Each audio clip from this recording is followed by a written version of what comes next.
Parang walang silbi kung sila'y ating pagmasdan dahil nagpapasikip lang sila sa daan.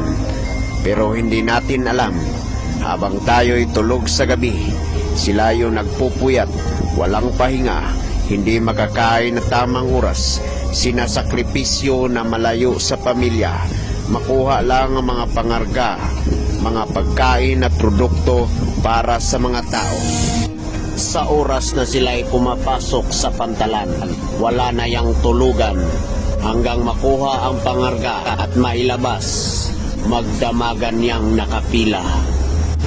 At dito natin malalaman na kahit ganyan ang trabaho nila, may halaga pala sila para sa bayan.